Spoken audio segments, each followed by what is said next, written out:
তাফসীরে খাসের মুফাসসির লিখেছেন, উনি যখন জুলাইখা টান দিয়েছে পেছন দিক থেকে, আল্লাহ পাক ফেরেশতা জিবরাইলকে সামনে এনে একটা চিঠি ধরেছিলেন। চিঠিটার ভেতরে লেখা ছিল, আমি তোমার মালিক বলছি তুমি কিন্তু জিনা করতে পারো না। ওয়ালাকাদ হাম্মাত বিহি ওয়া হাম্মা বিহা। আল্লাহ পাক বলেন জুলাইখা যেভাবে রাজি হয়ে গিয়েছিল জিনা করার জন্য, ইউসুফ নবীও কিন্তু ঝুঁকে পড়েছিলেন। ঠিক আছে অর্থ? না না, আপনি আলেম, হুজুর তো কিছু বলেন না, আপনার দোষ না, আপনি তো লাইনের লোক। এই যে হুজুর বসে আছে এত বড় পাগড়ি মাথায় দিয়ে, ঠিক আছে অর্থ? না না, অর্থ ঠিক না। ওয়ালাকাদ হাম্মাত বিহি ওয়া হাম্মা বিহা, বাংলা অর্থ কিন্তু এইটাই দাঁড়ায়, জুলাইখা যেমন সব কাপড় চোপড় খুলে রাজি হয়েছে জিনা করার জন্য, ইউসুফ নবীও কিন্তু রাজি ছিলেন। কারণ মানুষের ভেতরে একটা চাহিদা আছে, উনি তো মানুষ না ফেরেশতা। এই হিসাবে বাংলা অর্থ যদি করি আমার ঈমান থাকবে? নবীর উপর একটা তহমত চলে যাচ্ছে।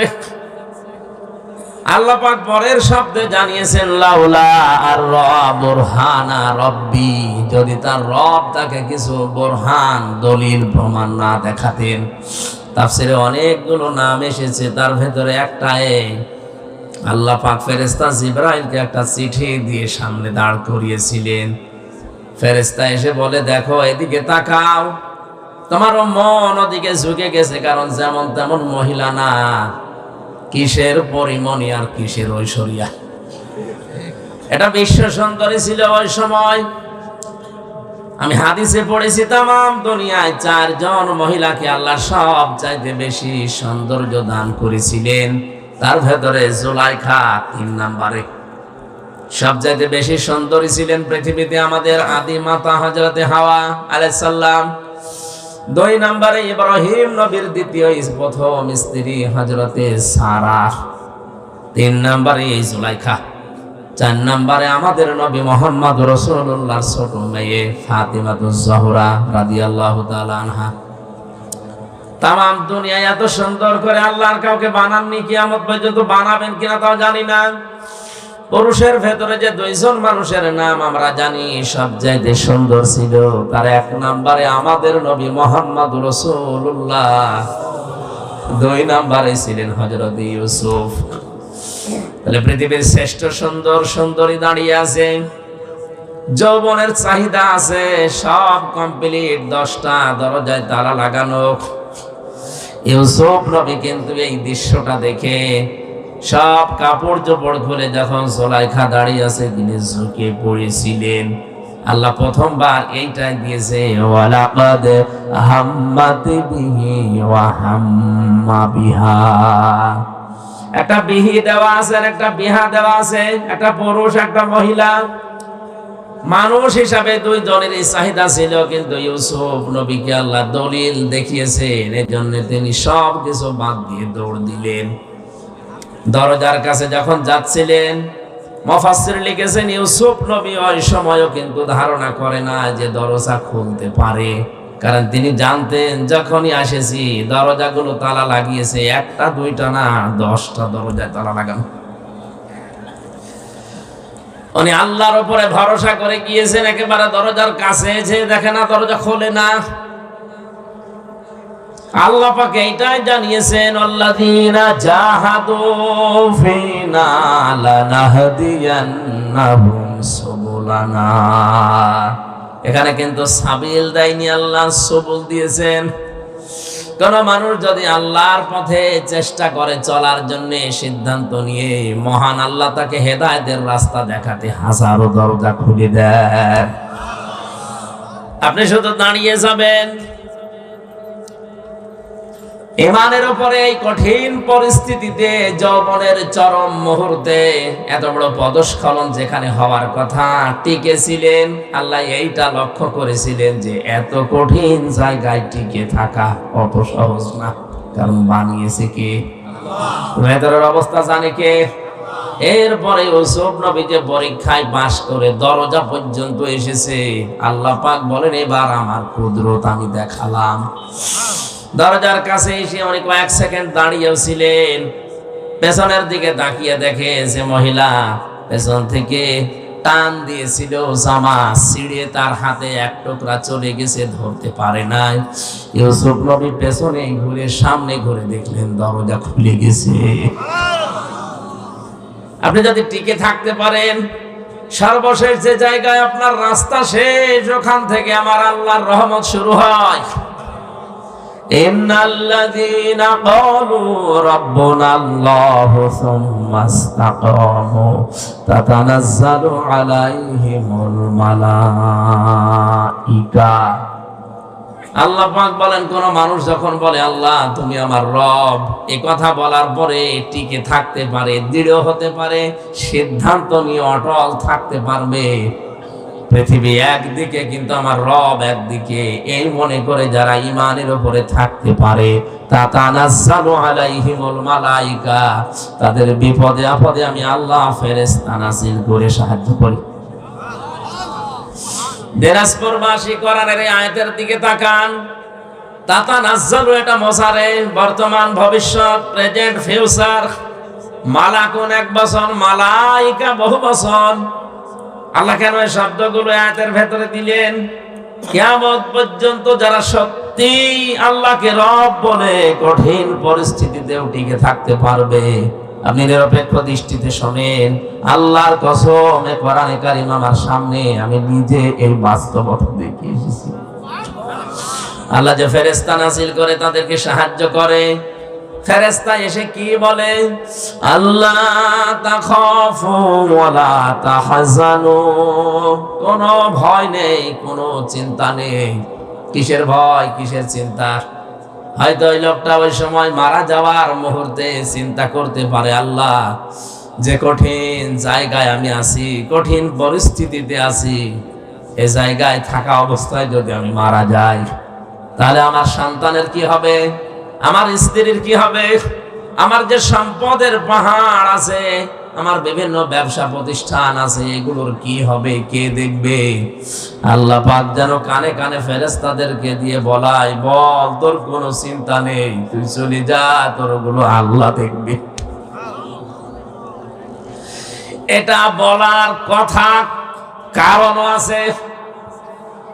জেলখানাতে থাকার সময় এক কয়েদি, এক কারারক্ষী এসে বলছে, হুজুর একজনের ফাঁসি হওয়ার কথা, রাত 10টা 1 মিনিটে ফাঁসি। ওনারে মাগরিবের পরে বললাম, স্যার আপনার ফাঁসি হবে, আপনি প্রস্তুতি নেন। উনি বলছে, কারারক্ষী ভাই আর কয় ঘন্টা আছে? বলে এখন 3 ঘন্টা। উনি বলে, দেখো 3টা ঘন্টা সময় নষ্ট করা দরকার নেই, আমি 2 ঘন্টা ঘুমালাম, তুমি আমার ডেকে দিও।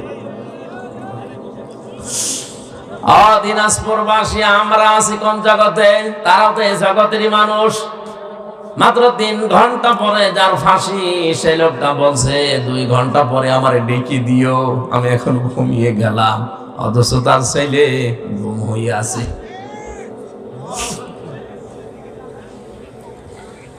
বাংলাদেশে 10 জন যদি ম্যাগনেট থাকে, তার ভেতরে সে একজন। লক্ষ লক্ষ মানুষের কর্মসংস্থান তৈরি করেছে যে লোকটা, মাত্র আর 1টা ঘন্টা বাকি আছে, ওর ঘুম আসলো কি করে? কারারক্ষী আমারে কেঁদে কেঁদে এই কথাই বলছিল। ওর বাড়ি মানিকগঞ্জে, তোরা বাড়ি না কি নাম যেন। বলছে, হুজুর এই দৃশ্য দেখে দেখলাম ঠিক লোকটা ঘুমিয়ে গেল, 2 ঘন্টা পরে ডেকে দিলাম। উনি উঠে গোসল করে ওযু করে এশার নামাজ পড়ে, নফল নামাজ পড়ে আমারে বলছে, এবার চলে। নতুন জামা কাপড় পরেছে, মনে হচ্ছে শ্বশুর বাড়ি যাবে। আল্লাহ পাক বলেন ফেরেশতাদের দিয়ে ওর কানের কাছে বলি, তোর কোনো চিন্তা নেই, তোর ছেলে গুম হয়েছে তাতে কি, তোর স্ত্রী আছে, তোর বিভিন্ন ব্যবসা প্রতিষ্ঠান আছে, সব আল্লাহ নিজের কুদরত দিয়ে দেখবে। আমি বিশ্বাস করেছি, কারণ ওই অবস্থা না হলে কোনোদিন একটা মানুষ এই মুহূর্তে ফাঁসির দড়ির দিকে যাওয়ার কথা না, এমনকি 2টা ঘন্টা ওর ঘুমও আসার কথা না। জেলখানায় সবচাইতে বেশি লাগে আমি জানি এই 3টা বছরে ঘুমের বড়ি, কারণ ঘুম আসতে চায় না। 24 ঘন্টা তো কোনো কাজ কাম নেই, শুধু বসে থাকা। লোকটার কাছে যদি আল্লাহর এরকম কিছু না আসতো, বলেন আপনার বিবেক দিয়ে ওর ঘুম আসার কথা? আয়াতের পরবর্তীতে আল্লাহ বলেন, আবশিরু বিল জান্নাতিল্লাতী কুনতুম তুআদুন। জান্নাতের সুসংবাদ গ্রহণ করো, যার ওয়াদা আল্লাহ তোমাদের সাথে করেছে। দিনাজপুরবাসী, আমি যেটা বোঝানোর জন্য পর্যন্ত এসেছিলাম, হযরতে ইউসুফ নবী কিন্তু চেষ্টা করার পরে আল্লাহর রহমত তিনি পেয়েছেন। কথা বলেন ঠিক কিনা? আর যে মানুষগুলোর নাম দেখলাম, আলেমগুলোর নাম এখানে লেখা আছে, আলেমদের ইবাদত বন্দেগী ওই পর্যায়ে যায় না, এই জন্য আল্লাহর কিছু আমরা দেখতেও পাই না।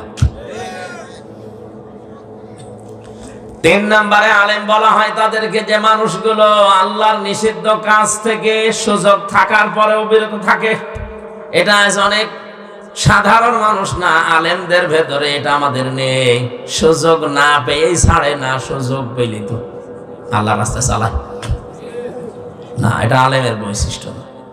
আর সুযোগ আছে সব ওকে, পরিবেশ কিন্তু না, আপনি যাবেন না, এইটাই তো আলেম। এদেরকে বলা হয় হক্কানি আলেম, যারা কোরআন নিয়ে গবেষণা করে, আল্লাহর ইবাদতে মনোনিবেশ করে, আল্লাহর নিষিদ্ধ কাজ সুযোগ থাকার পর ছেড়ে দেয়। এই 3টা গুণ যাদের আছে, এরা কি? আরো জোরে বলেন। এরা সাধারণ ভাবে আলেম, কিন্তু হক্কানি আলেম না। হক্কানি আলেম বলা হয় তাদেরকে, যাদের 3টা জায়গায় পাওয়া যায়।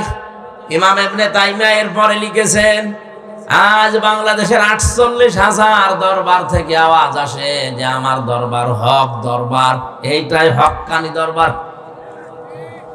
আরে হক্কানি দরবার হতে হলে, হক্কানি আলেম দাবি করলে আপনাকে 3টা জায়গায় পাওয়া যাবে। ইমাম ইবনে তাইমিয়া বলেন, হক্কানি আলেমদেরকে আপনি যদি দেখতে চান, তাহলে কবরে যান, মাটির নিচে পাবেন। কথা বলে না কেন? ইমাম আবু হানিফা কি ছিলেন? হক্কানি আলেম। কি ছিলেন? জেলখানায় 8 বছর জেলে থাকার পরে তাকে বিষ দিয়ে মেরে ফেলেছে। ইমাম মালিক রাহমাতুল্লাহ আলাইহি 42 দিন রিমান্ডে ছিলেন। তার এই হাত বাহু থেকে ডিসকানেক্ট হয়ে গিয়েছিল, যে পেছনে বেঁধে রাখে হ্যান্ডকাপ দিয়ে। আমিও প্রায় 11 ঘন্টা পেছনে হ্যান্ডকাপ দিয়ে, চোখ বেঁধে মাথায় দড়ি দিয়ে টাঙিয়ে রেখেছিল 11 ঘন্টা। দুপুর 2টা থেকে শুরু করে রাত 11টা পর্যন্ত নামাজও ওই শুধু ইশারায়। কোন জায়গায় যেন নিয়ে গেল কিছুই জানি না। মাঝে মাঝে আওয়াজ আসে, খাড়া হন। কিন্তু খাড়া হয়ে আছে, কারণ মাটিতে আমার পা নেই। বলেন তো, আমি আর চাই হয়ে দেশে একজন পরিচিত মানুষ কিনা? কথা বলে না কেন? আমার নামের আগে অন্তত ভাঙ্গাচোরা একটা আলেম লেখা আছে কিনা? আপনি নিজেও জানেন যে কারণে নিয়ে আসলাম, এই কারণের সাথে কিছুই নেই। কোন কারণে আপনি পেছনে হ্যান্ডকাপ দিয়ে, তা ওটা লাগলে আমার হাত কেটে যায়। মাথায় দড়ি দিয়ে মনে হচ্ছে কুকুর শ্রীগাল গরুর গলায় দড়ি দিয়ে নিয়ে যাচ্ছে। আল্লাহ এই দৃশ্য দেখে না, কারণ উনি এখন অন্ধ। হ্যাঁ। 3 নম্বরে হক্কানি আলেম আমরা জানি মুসাদ্দেদ আল-ফেসানি রাহমাতুল্লাহ আলাইহি। আমি যত হক্কানি আলেমের জীবনী পড়েছি, অধিকাংশ দেখবেন এখন মাটির নিচে। 2 নম্বরে হক্কানি আলেম পাওয়া যায় জিহাদের ময়দানে। 3 নম্বরে পাওয়া যায় জালেমের জেলখানা।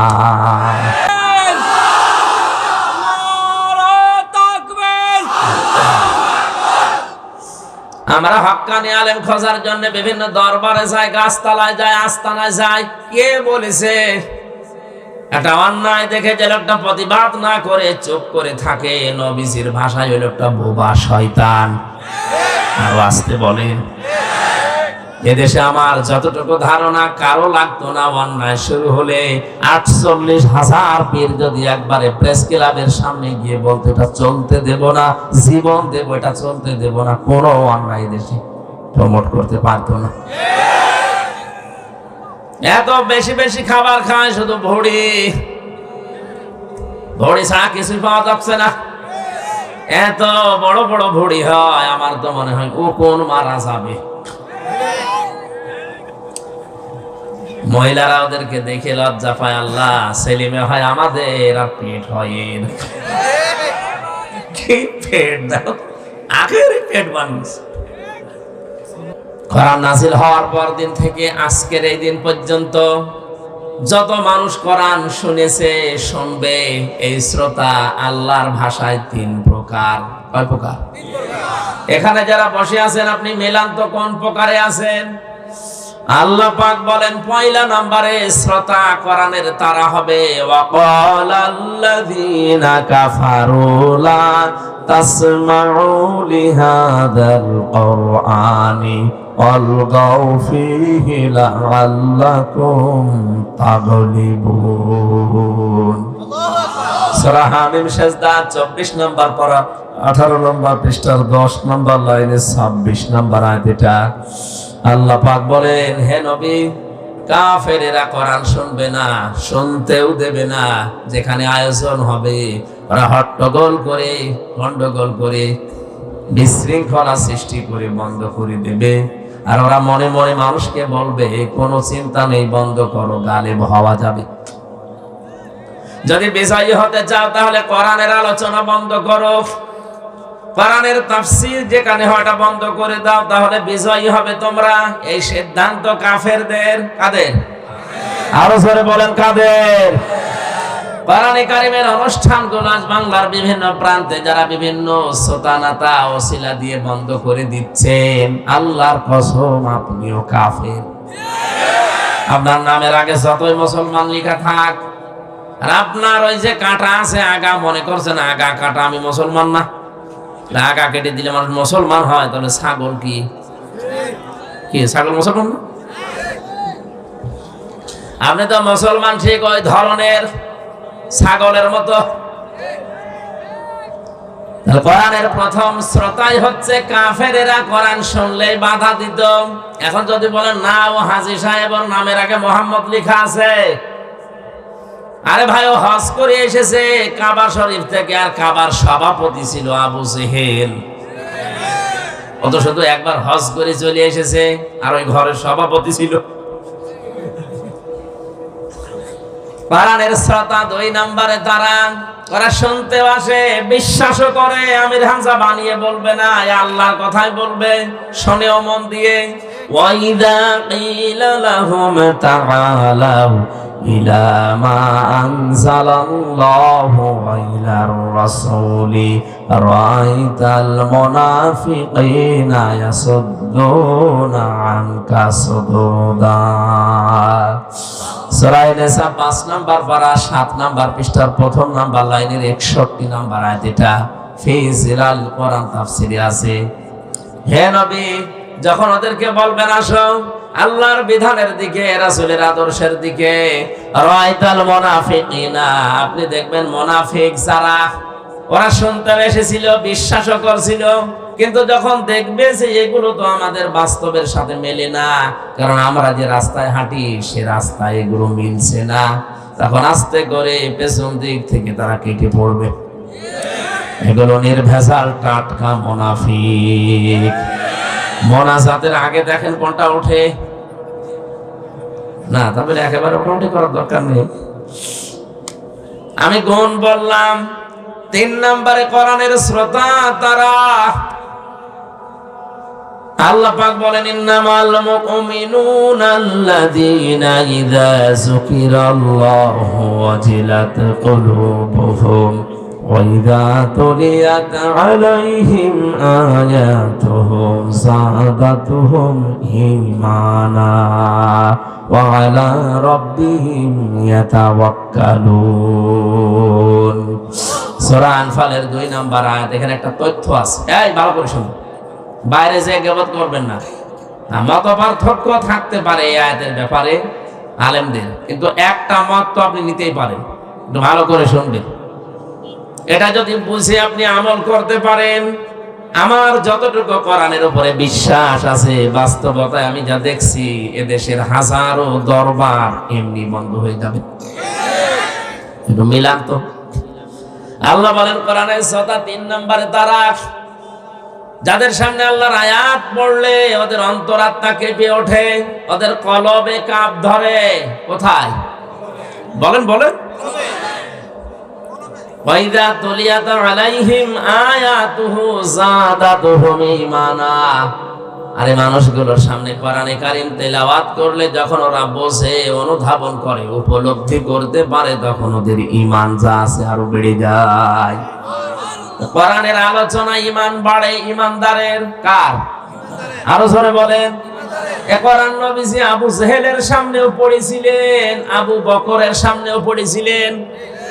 দুইটার নামের আগে কি আছে? আবু। বলেন বলেন। এক আবু জেহেল কোরআন শোনার পরে ওর শয়তানি বেড়েছে, আর এক আবু বকর কোরআন শোনার পরে ওনার শয়তানি না, ওনার ঈমান বেড়ে গেছে। এখানে যদি আবু বকরের মতো মন নিয়ে বসেন, মাস্ট বি আপনার ঈমান বাড়বে, এই গ্যারান্টি আল্লাহর। যাদাতুহুম ঈমানা, আপনার ঈমান বাড়বে। কিন্তু আবু জাহেলের মন নিয়ে যদি কেউ বসে, ওর ঈমান না, ওর শয়তানি বাড়বে।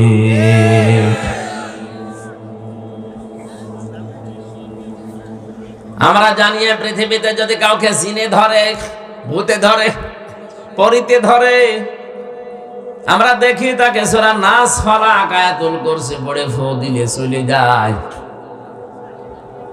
অথচ যে মানুষ কোরআনের দিকে তাকায় না, ওকে আমার আল্লাহ শয়তান বলে ঘোষণা দিয়েছেন। অমাইয়াশু আন যিকিরির রহমানি নুকাইয়িদ লাহু শাইতানান ফাহুয়া লাহু করিন। সূরা যুখরুফের ভেতরে আছে 25 পারার 11 পৃষ্ঠার প্রথম লাইনে আছে, আল্লাহ পাক বলেন আমার কোরআন থেকে যে লোকটা মুখ ফিরিয়ে নেয়, আমি আল্লাহ ওর পেছনে একটা শয়তান নিযুক্ত করে দেই। ও আর শয়তান তখন পার্থক্য থাকে না, দুইটাই এক হয়ে যায়। একটু খেয়াল করেন, শয়তান আল্লাহর বিধান লঙ্ঘন করেছে একটা, কয়টা? বলেন না কেন? কিন্তু আল্লাহর বিধানের বাইরে নতুন করে কোনো আইন বা বিধান ও বানায়নি। আল্লাহ বলেছিলেন সেজদা দে, দেয়নি, এতটুকুই। কথা বলে না কেন? ওকে আল্লাহর আইনের বিরুদ্ধে নতুন করে কোনো আইন বানিয়েছে?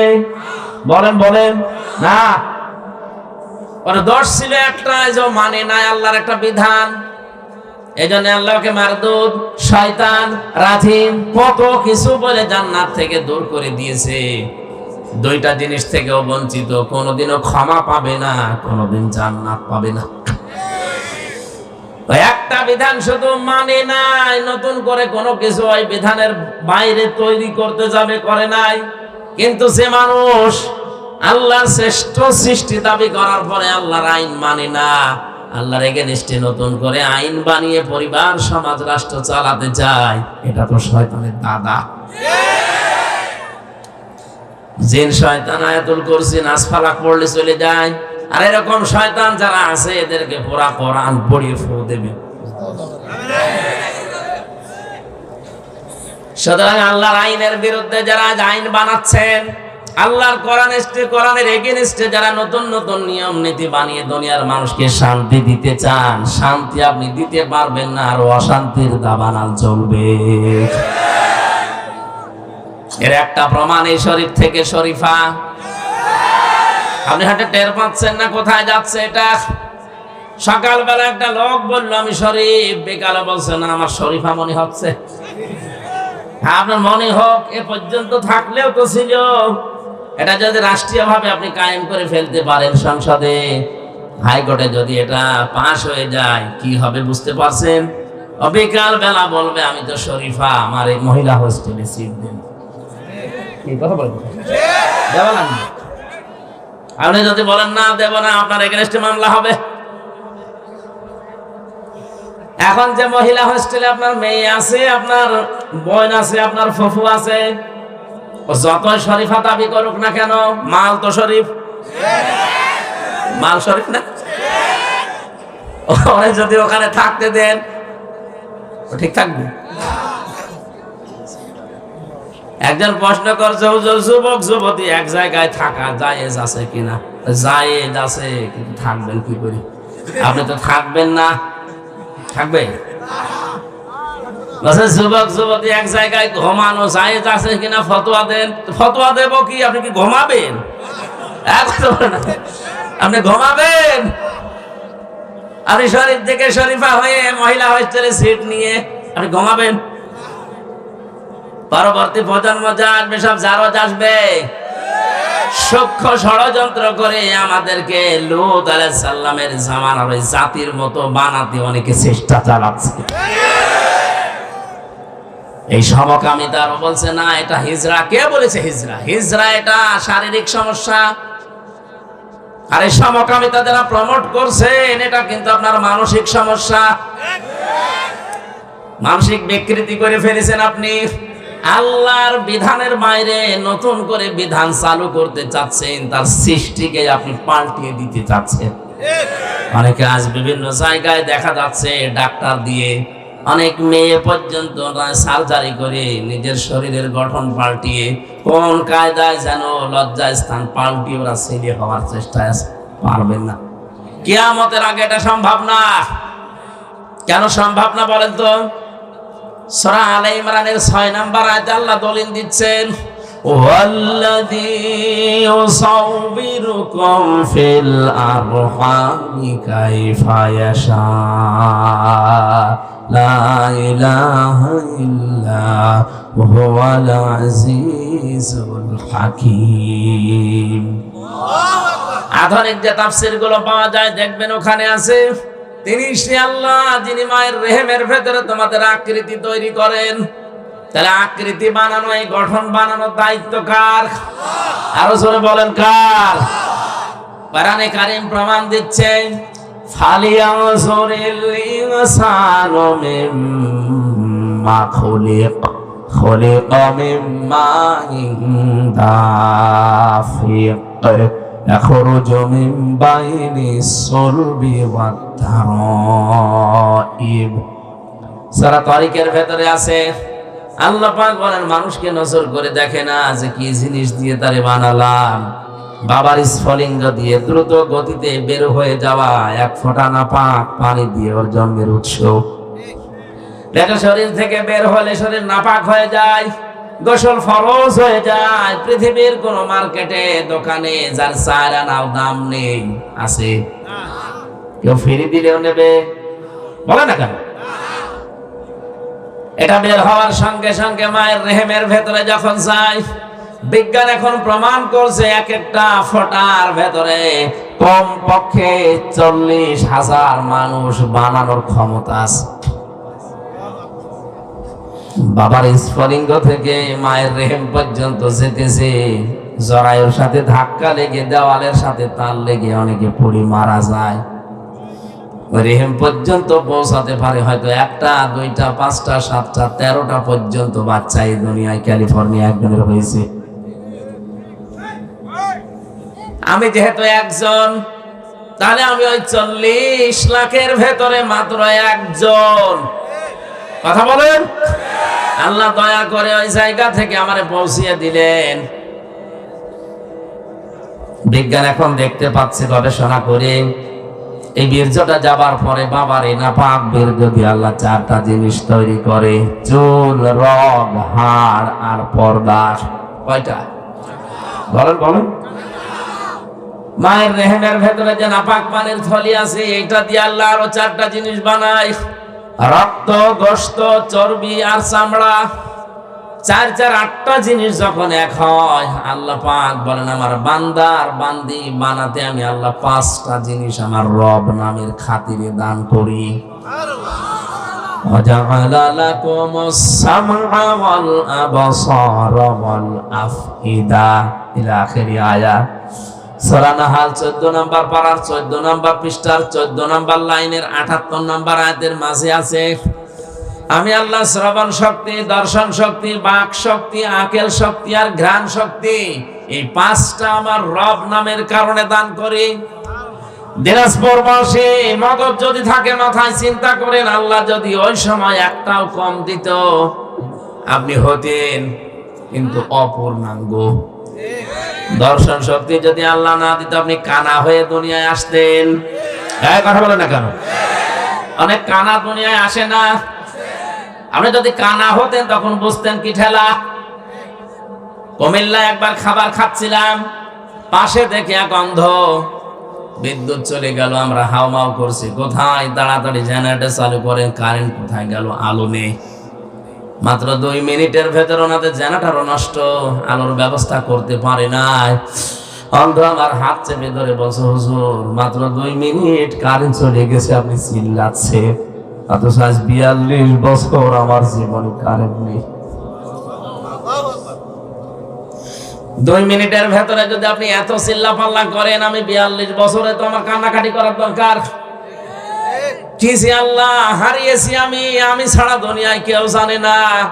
আপনি একটু চিন্তা করেন, যারা অন্ধ, উনি ওই দিন একটা তথ্য বলেছিলেন, হুজুর আপনারা যারা চোখওয়ালা মানুষ স্বপ্ন দেখেন, কিন্তু আমরা যারা অন্ধ তারা স্বপ্ন দেখি কিন্তু কিছু দেখতে পাই না, শুধু আওয়াজ শুনি। কত বড় নিয়ামত এই দর্শন শক্তি আল্লাহ পেটের ভেতরে আপনাকে দিয়েছেন।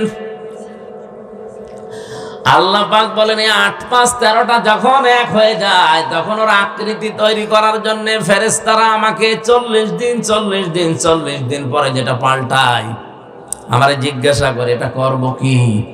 এর ছেলে বানাবো না মেয়ে বানাবো? ইয়াখলুকু মা ইয়াশাউ ইয়াহাবু লিমান ইয়াশাউ ইনাসা ওয়া ইয়াহাবু লিমান ইয়াশাউ যুকুর। সূরা শুরার 49 নম্বর আয়াতে আছে, আল্লাহ পাক বলেন, তিনি সৃষ্টি করেন যেভাবে ইচ্ছা, কাউকে মেয়ে কাউকে ছেলে। এই যে কাউকে মেয়ে কাউকে ছেলে, সিদ্ধান্ত আসে কার থেকে? বলেন বলেন। আল্লাহ সিদ্ধান্ত নিয়ে লোকটাকে বানিয়েছে পুরুষ ছেলে। এটা যদি এখন বলে না, আল্লাহর আইন আমার ভালো লাগছে না, আমি মেয়ে হয়ে যাব, ও আল্লাহর চাইতে বেশি বোঝে। সুতরাং পাগলামি যারা করছেন আপনারা থামেন। আপনারা কোন উদ্দেশ্যে করছেন কেউ ধরতে না পারলো, আলেমরা ধরে ফেলেছে। জাতিকে আপনারা আল্লাহর গজবে ফেলার জন্য চেষ্টায় আছেন। লোক নবীর জামানায় এই গোনাটা চালু হওয়ার কারণে আল্লাহ তাদেরকে ধ্বংস শুধু করেননি, ওই জায়গাটা ডেড সি, মৃত সাগর বানিয়ে দিয়েছে জর্ডানে। এখনো পৃথিবীর ইতিহাসে আছে না নেই? ওখানে কোনো কিছু ডোবে না, সব বেশি থাকে। আপনি নিজে দেখে আসেন। এই গজবের যদি বাংলাদেশেও গ্রাস করে আর চালু হয়ে যায়, আল্লাহর কসম এই সমকামিতার কারণে বাংলাদেশটা আল্লাহ ডুবিয়ে দিতে পারে। এমনিতে ডোবার ভেতরে আছি আমরা। কক্সবাজারের যে বিশাল সমুদ্র, আমার মনে হয় 50 হাত উঁচু হয়ে যদি একবারে পানি আসে, দেশটা আর খুঁজে পাওয়া যাবে না। আপনি কার ভরসায় কাজ করেন? একটু ভয় আসে না মনের ভেতরে?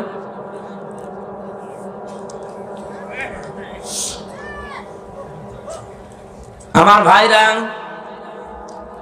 কোরআনে কারীম থেকে তাফসীর আকারে যে কথাগুলো বলার জন্য আপনারা লিখে দিয়েছেন, তাফসীরুল কোরআন মাহফিল, আমি 2 জায়গা থেকে 2 রকম আয়াত পড়েছি।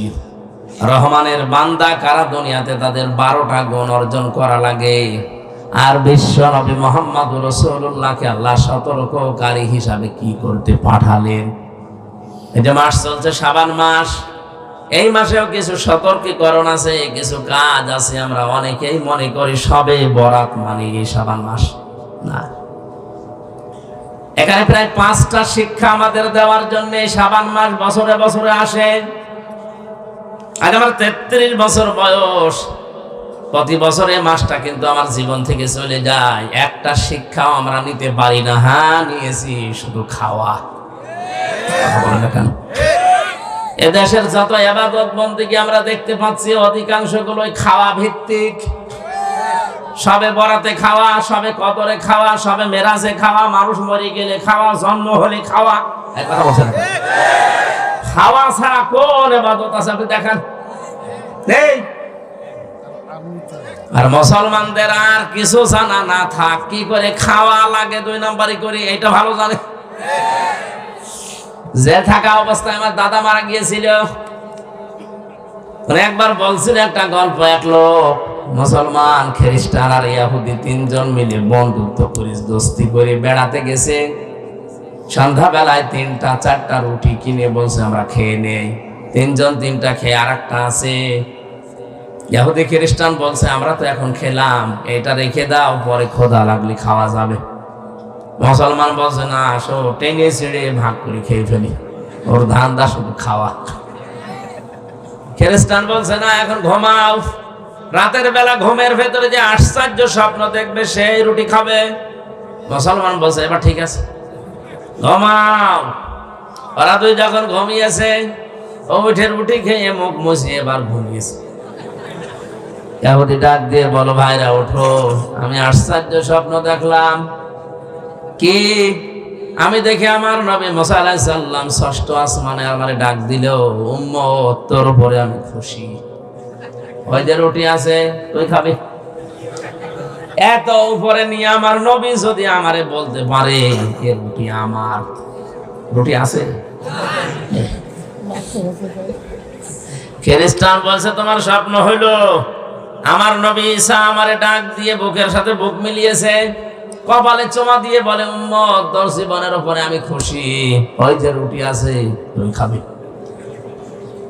রুহুল্লাহ বলা হয় যাকে এত বড় পাওয়ারফুল নবী, বাবা ছাড়া দুনিয়ায় এসেছে, এই নবী আল্লাহর ছেলে বলে আমরা জানি। সুতরাং রুটি আমার। মুসলমান তো ওঠে না, ও জেগে ঘুমাচ্ছে। আরে চিমটি দিয়ে তুলেছে, ওঠ, রুটি আর নেই। অত জানে রুটি আছে কি নেই। শেষে ওইটা বলছে তোমাদের স্বপ্ন আমি সব শুনেছি, স্বপ্ন হইল তোমরা যখন ঘুমিয়ে আছো, আমি দেখি বিশাল এক দৈত্য দানব বড় এক মগর নিয়ে আমার সামনে এসে বসে, এই মুসলমান জীবন যদি বাঁচাতে চাস রুটি খা। আমি করব কি? জীবন বাঁচানোর তাকিদে রুটি খেয়ে ফেলেছি। ইহুদি খ্রিস্টান বলে, ভাই এত বড় বিপদ গেল, ডাকতে পারলে না, ডাকবো কি করে? একজন আছে 5ম আসমানে আর একজন 6ষ্ঠ আসমানে, আমি তো খুঁজে পাইনি। খাওয়া কি করে লাগে আমরা অন্য কিছু না জানলে ধান্দাটা ভালো জানি, খালি খাওয়া খাওয়ার উপরেই চলছে। অথচ মুসলমানদের যে 2টা দিবস আমরা জানি, ঈদুল আজহা, ঈদুল ফিতরে, শুধু খাওয়া না, আগে খাওয়াবেন এরপরে খাবেন। কি?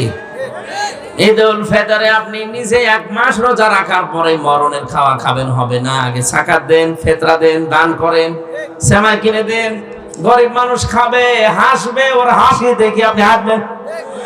ঈদুল আজহাতেও তা জবাই করে আপনি পশু খেয়ে ফেলবেন, হবে না। আগে গরিবকে পৌঁছিয়ে দেন, গরিবের সন্তানগুলো খাবার খাবে, হাসবে, ওর আনন্দ দেখে আপনি আনন্দ করবেন।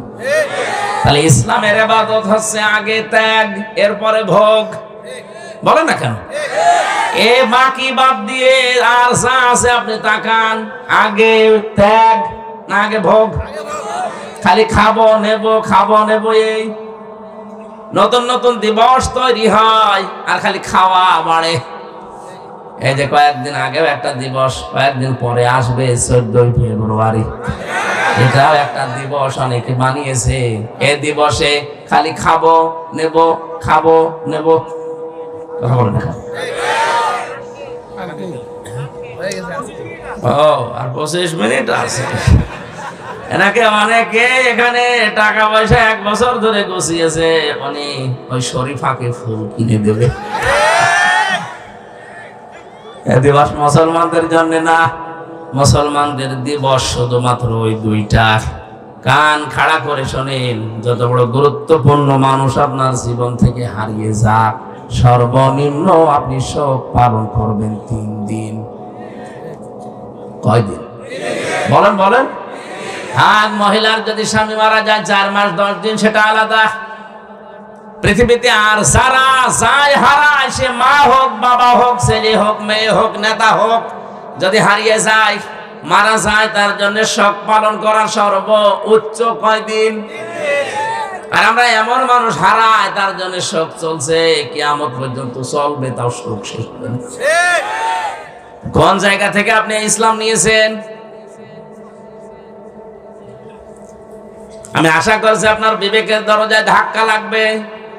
এরপরেও যদি আপনার কিছুই মনে না হয়, আমার মনে হয় আপনার বিবেকের উপরে উপরে প্রসাব করেছে। অবশ্য ঠিক। ঠিক আছে, আপনার বিবেকটা খুলবে তো ইনশাআল্লাহ। আল্লাহ রাব্বুল আলামিন 3 নম্বরে যেটা বলতে চেয়েছিলেন, যাদাতহুম ঈমানা, তাদের ঈমান বেড়ে যায়। তাহলে আল্লাহর আইন মানে নাই, কিন্তু নতুন করে আইন আর বানায়নি, এজন্য আল্লাহ তাকে মারদুদ, রাজিম, শয়তান, বের হয়ে যা, দূর হয়ে যা, ক্ষমা পাবি না, জান্নাত পাবি না, এত কথা বলেছে কোরআনে। আর যে মানুষ আল্লাহর আইন মানে না, আল্লাহর আইনের বিরুদ্ধে নতুন করে আইন বানায়, বলেন তো এটা আল্লাহর কাছে শয়তানের চাইতেও খারাপ কিনা?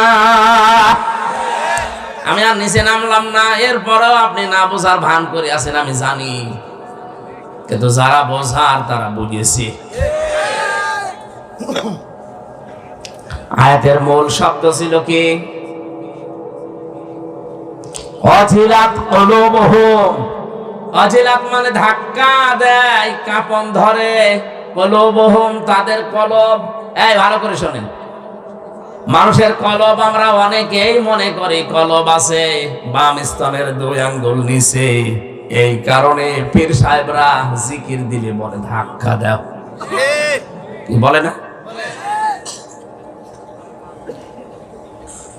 এই যে কফ লাম বা কলবুন, কলব শব্দের শাব্দিক অর্থ কোরআনে কারিমে আল্লাহ বিস্তারিত দিয়েছেন।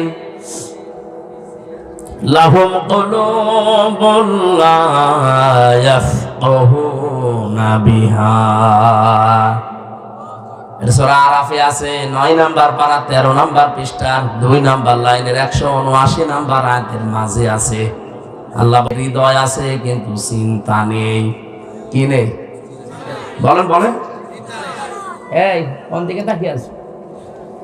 কি করা লাগবে? আরে ভাই ঠিক আছে, আমার সব মনে আছে।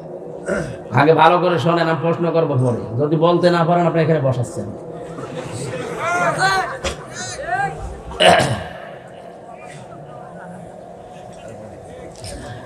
খেয়াল করে শোনেন, অনেক বেদাত এই দেশ থেকে বিদায় হবে আয়াতটা বুঝলে।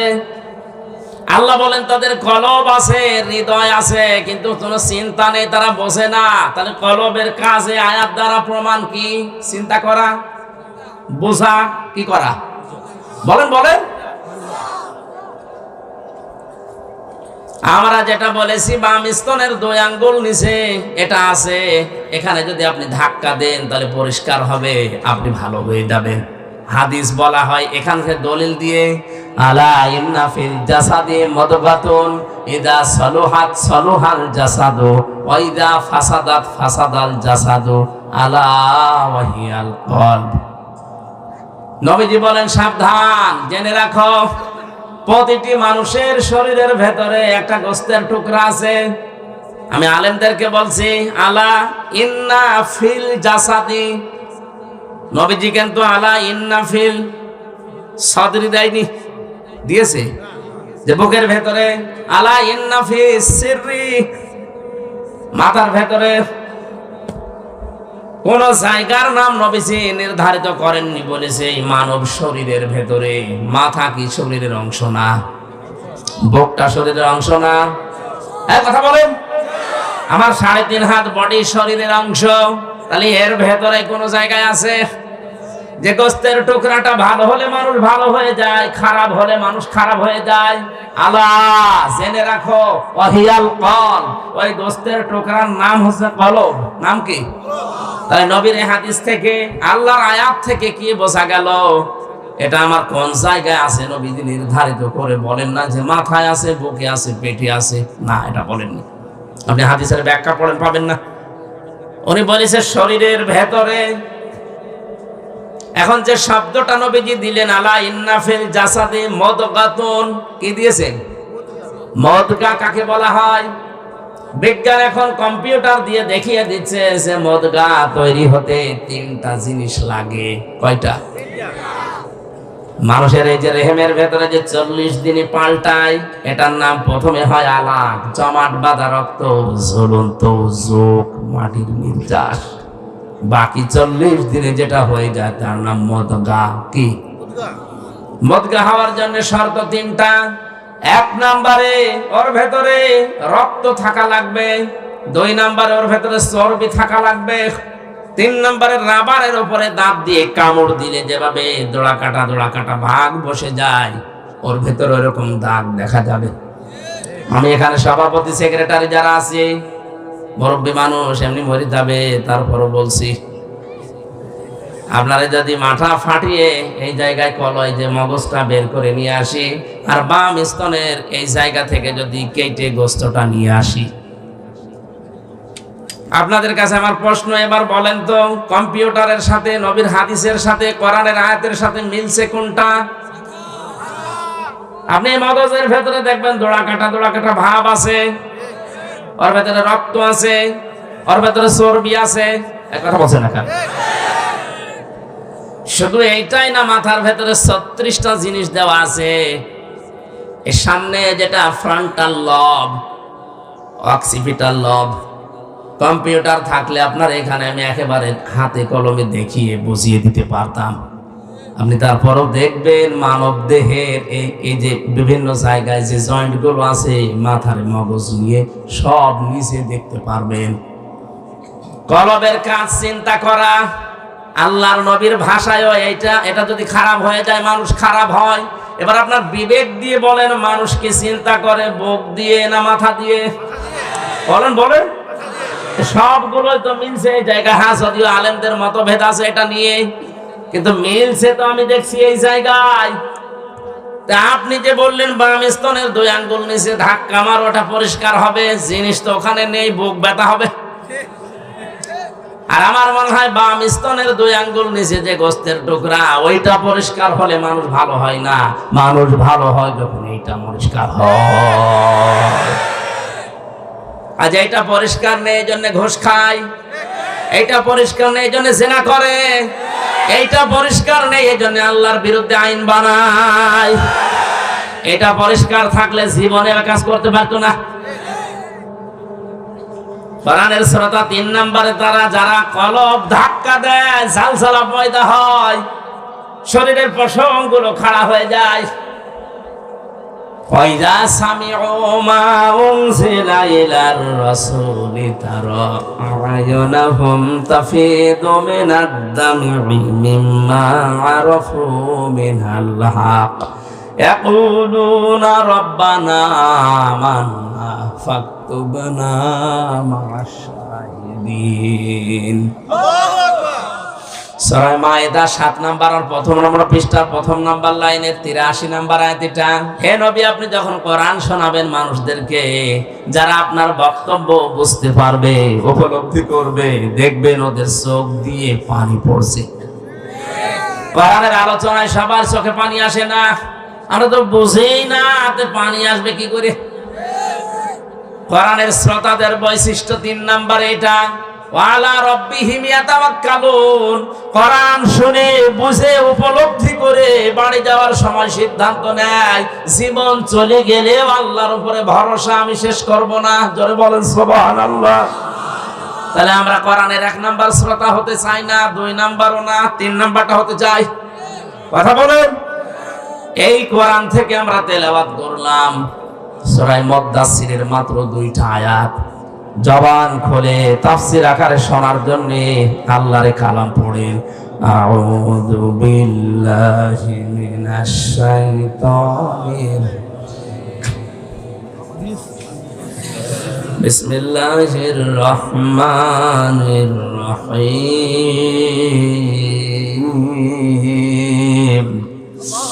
ইয়া আইয়ুহাল মুদ্দাসসির কুম ফাআনযির। এ পর্যন্ত থাক। সূরা মুদ্দাসসির 56টা আয়াত আছে, 2টা রুকু আছে, মাত্র 2টা আয়াত পড়েছি। মক্কায় নাযিল হয়েছে এটা।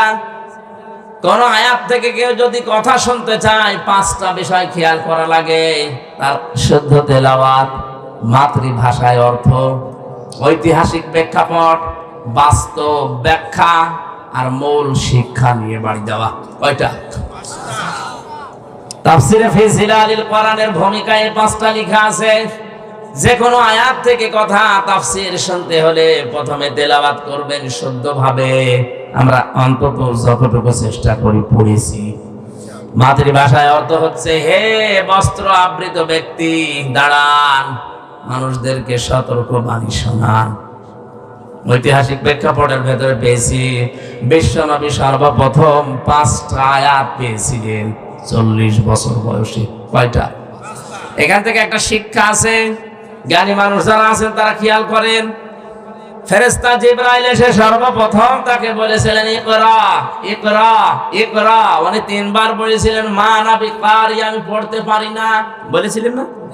বলেন বলেন, কেন বললেন?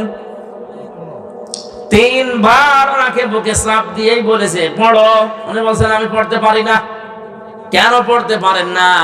4বার যখন বললেন ইকরা বিসমি রাব্বিকাল্লাযী খালাক, নবীজি কিন্তু তখন পড়া আরম্ভ করেছিলেন।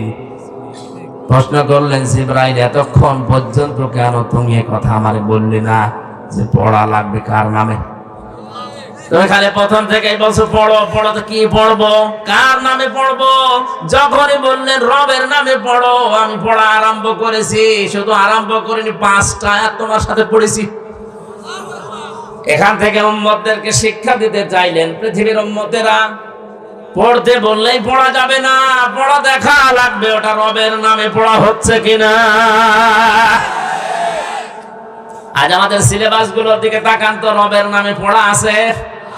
আরো যেগুলো ছিল তুলে দিয়ে এমন এমন দৃশ্য যেখানে দিয়ে দিয়েছে, আমরা একবারও কি চিন্তা আসে না বিশ্বনবী নবুয়ত পাওয়ার প্রথম নাম্বারে শিক্ষা দিলেন উম্মতেরা পড়া পড়লেই হবে না, রবের নামে পড়তে হবে। রবের নামে না পড়লে মানুষ যে শিক্ষিত হয় কিন্তু জানোয়ার হয়, তার প্রমাণ আমি নিজে দেখেছি।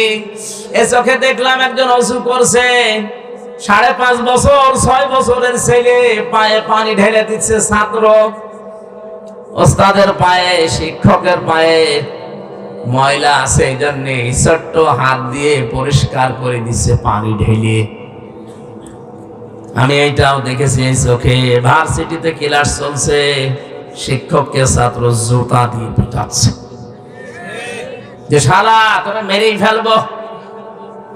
শিক্ষক বলছে বাবা তুই আমারে মাফ কর, জীবনে আর ক্লাস নেব না। বলছে না শালা তোরে আমি দায়িত্ব দিলাম তুই করলি না, তোরে মেরেই ফেলবো। এটাও ছাত্র ওইটাও ছাত্র, কথা বলেন না কেন? এটা কেবল শুরু করেছে, এ মানুষের মতো মানুষ হচ্ছে কারণে পড়েছে ইকরা বিসমি রাব্বিকাল্লাযী খালাক। ও পড়েছে কার নামে? আরো জোরে। আর ওইটা মাস্টার্স করার পরেও জানোয়ার হয়ে গেছে। কোরআনের শিক্ষা যাদের ভেতরে নেই ওরা যে জানোয়ার আমি নিজে দেখে এসেছি। আর মনে করছেন 33 বছর বয়স আর কি দেখেছেন, কি দেখেছে আপনি টের পাচ্ছেন না। বাস্তবে এমন এমন মানুষের সাথে সময় কাটিয়েছি ওগুলো মানুষ বললে গোনা হবে। সর্বোচ্চ বিদ্যাপীঠ থেকে মাস্টার্স করে এসে ওই জায়গায় ওই চেয়ারে বসা, কিন্তু মানুষের সাথে এমন আচরণ করে, আমার নিজের সাথে যদি এটা করে এই লোকটারে ধরলে কি করতো? অথচ লোকটা মাস্টার্স করা। কোরআনের শিক্ষা রবের শিক্ষা নেই, এজন্য মানুষের পরিবর্তে হয়ে গেছে শিক্ষিত শয়তান। এই তো উস্তাদকে কেউ জুতা দিয়ে পিটাতে পারে? নবীর এই শিক্ষা আমরা যদি উম্মত হিসাবে নিতে না পারি, আগামীতে আপনি যে প্রজন্ম রেখে যাচ্ছেন ওটা আপনার জন্য রব্বির হামহুমা কামা রব্বায়ানি সাগীরা দূরের কথা, কবরের পাশে এসে দাঁড়িয়ে প্রসাব করবে। এজন্য রবের নামে শিক্ষা ব্যবস্থা চালু করা দরকার, এটা আমাদের ইমানের দাবি। 96% মুসলমানের দেশে যদি রবের নামে পড়া শুরু না হয়, আমি পড়বো কার নাম নিয়ে? সুতরাং আমাদের শিক্ষা ব্যবস্থায় 1 থেকে মাস্টার্স পর্যন্ত 100 মার্কের কোরআন এবং হাদিস আমরা মাস্ট বিচার। ইন্নাদ-দীনা ইনদাল্লাহিল ইসলাম। বিসমিল্লাহির রহমানির রহিম। ইকরা বিইসমি রাব্বিকাল্লাযী খালাক। এগুলো মনোগ্রামে লিখে দেন। এগুলো বাদ দিয়ে কি লিখেছে ও নিচেও বোঝে না, যাদের বোঝায় তারাও বোঝে না। প্যাক আরম্ভ করিস। আশা করছি আপনি বিবেক দিয়ে শুনছেন, যারা উপলব্ধি করছেন। আর যারা শোনার পরে যাদের কলব নেই, মরে গেছে, উমারা মানুষের সামনে বলা আর না বলা শোনা। আমার ভাইরা, আমি কলবের পরিচয়টা দিতাম না, এই কারণে দিয়েছি, যারা আজ মানুষকে ধোঁকা দিয়ে বোকা বানিয়ে বাম স্তনের 2 আঙ্গুল নিচে গোস্তের টুকরা কলব, এটা ধাক্কা মারো পরিষ্কার হবে, এই কথা বলে পরিষ্কার করাছে। জিনিস যদি ওখানে না থাকে, কারণ চিন্তা করে মানুষ মাথা দিয়ে, আর মগজের যে সিস্টেম মদগার সাথে মিলছে মাথা, এটা মেলে না। তাহলে এই ব্যবসাগুলো আজ বাংলাদেশে যারা বিভিন্ন মরিদ নিয়ে করছে, যে ধাক্কা লাগাও, ও যখন বুঝবে কি ধাক্কা লাগাবো, এখানে তো জিনিস নেই, আমার বুক ব্যথা হবে, আমি আরো দলে নেই, তখন ওদের দরবার এমনি বন্ধ হবে। তখন ওই সময় তোরা আমির হামজাকে দেখতে পারবে। কথা বলে না কেন? এই জন্য বলো পীর বিরোধী। কিসের পীর বিরোধী? আপনি হঠামি করে খাচ্ছেন। চট্টগ্রাম সিলেট বিভাগে গরম সন্নি ঠান্ডা সন্নি নাম নিয়েছে, কাজ কামার নেই। আমার স্টেজে কত আলিম বসে থাকে, তারা ভুল ধরতে পারে না। ওর নামের আগে পীরে কামেল লেখা আছে, ও ভুল ধরে বসে আছে। ওর পেটে বোম মারলে অর্থনীতি কারে বলে ইসলামী, ও বলতে পারে না। 48,000-এর উপরে পীর। আমি অহংকার করে বলছি না, আল্লাহর কসম আমি অহংকার করে বলছি না। 48,000 পীর আছে দেশে, হাতে গোনা কয়েকটা বাদ দিয়ে ইসলামী অর্থনীতির যে নিয়ম নীতিগুলো আছে 27টার উপরে যদি কেউ বলতে পারে, আমি বলে দেব। অথচ বিশাল হক্কানি দরবারের ডিলার নিয়ে বসে আছে। মোশারাকা কি, মোদারাবা কি, মোরাবাহা কি, এক একটা আবার 6 প্রকার, 5 প্রকার, 3 প্রকার, ও কিচ্ছু জানে না। ইসলামী যে অর্থনীতি একটা চ্যাপ্টার আছে, এটা যে একটা ইবাদত, ও জানেই না, পীর হয়ে বসে আছে। অথচ নামাজের পরে আল্লাহ যাকাত ভিত্তিক অর্থনীতির কথা দিয়েছেন না দেননি? কয়বার? 82 বার। কয়বার? আপনার কাছে নামাজের মাসলা মানুষ নিতে আসে মুরিদেরা শিক্ষক হিসাবে। পীর মানে শিক্ষক, পীর মানে কি? মুরিদরা আপনার কাছে অর্থনীতি, যাকাত কি, এটা নিতে আসবে না? আপনি তো সিস্টেমই বলছেন না, ব্যাংকিং ব্যবস্থা কি, এটা কিভাবে জবাব দেবেন? আপনি এই জন্য ধোকা দিয়ে বোকা বানিয়ে ওরে বলছে তুই জিকির কর, তোর কলবে ময়লা হো হো কিছু নেই, আন্দাজ। আল্লাহর এই নামকে যারা পরিবর্ধন করে জিকির করাচ্ছে, আপনার ডবল শাস্তি হবে। এটা সূরা ফুরকান 19 নম্বর পারার 4 নম্বর পৃষ্ঠার 13 নম্বর লাইনে আছে, ওয়াল্লাযীনা লা ইয়াদউনা মা'আল্লাহি ইলাহান আখার। এই যে মা মানে সঙ্গে, আল্লাহকে ডাকে কিন্তু আল্লাহর পাশাপাশি অন্য কাউকে ডাকে। আজ বিভিন্ন জেলাতে, বিশেষ করে ব্রাহ্মণবাড়িয়া, কুমিল্লার ওই লাইনে আল্লাহকে কিছুক্ষণ ডাকার পরে পরে দেখি মাঝে মাঝে ইয়ালি বাবা, শালি বাবা, খাজা বাবা, এই কথা বলছেন না? এগুলো প্রকাশ্য শিরক এবং কবিরা গুনাহ। আল্লাহ ছাড়া কারো নামে জিকির করা জায়েজ নেই। বলেন না কেন? রাসূলুল্লাহর নামে কোনো জিকির নেই। কেউ যদি বলে ইয়া রাসূলুল্লাহ, ইয়া রাসূলুল্লাহ, ওর গুনাহ হবে। জিকির হিসাবে শুধু আল্লাহর নাম, আর রাসূলের নামে হবে দরুদ। বলেন বলেন। কথা আর পায় না, বলে রসুলের কোনো মহাব্বত নেই, রসুলকে খাটো করে। তোমার এত মহাব্বত, জীবনে কোনোদিন রাজপথে তোমার দেখলাম না। আর রসুলের মহাব্বত না থাকলে 3 বছর আমি অন্ধকারে কাটালাম এই কারাগারে, কি খেলা করার জন্য কাটিয়েছি? যত মহাব্বত সব ওর ভেতরে। এই শয়তানদের কোনো কাজ কাম নেই, তো কি করবে? মানুষকে ধোঁকা দিয়ে বোকা বানিয়ে উল্টা পাল্টা কথা বলে খালি সময় নষ্ট করে।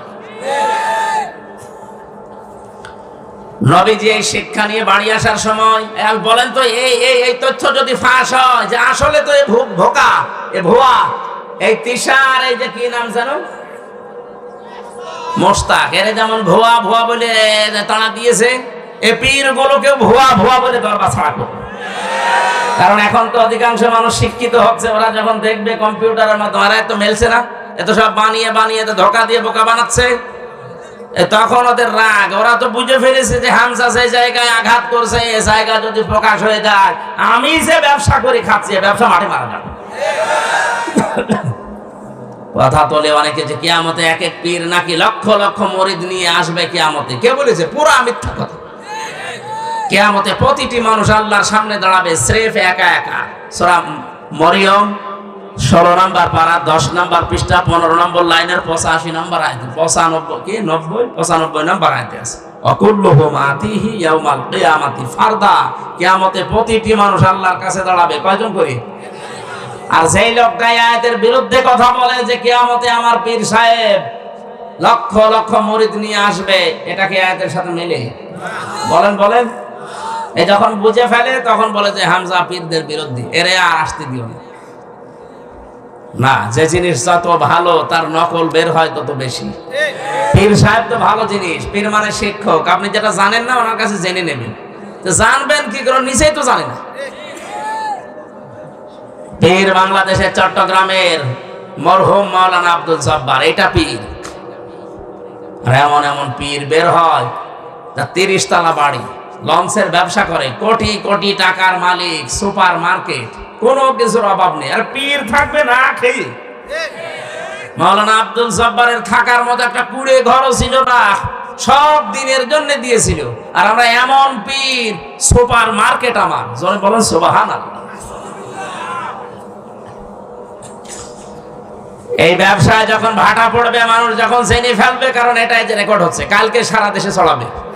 যখন দেখবে মানুষের না এত ধোঁকা দিয়ে বোকা বানাচ্ছে, তখন ওদের তো কিছু বলতে পারবে না, রাগ ধরবে আমার উপরে। প্রশাসনকে যে বলবে যে পীর বিরোধী, এ যেন আমাদের দিনাজপুরে না আসে। আর ওরা তো ওই রকমই, ও তো বোঝেও না কি ভালো কি মন্দ। মনে করবে যে পীর সাহেব বলছে, ঠিক আছে, ও হুজুরের আসতে দেবো, যেমন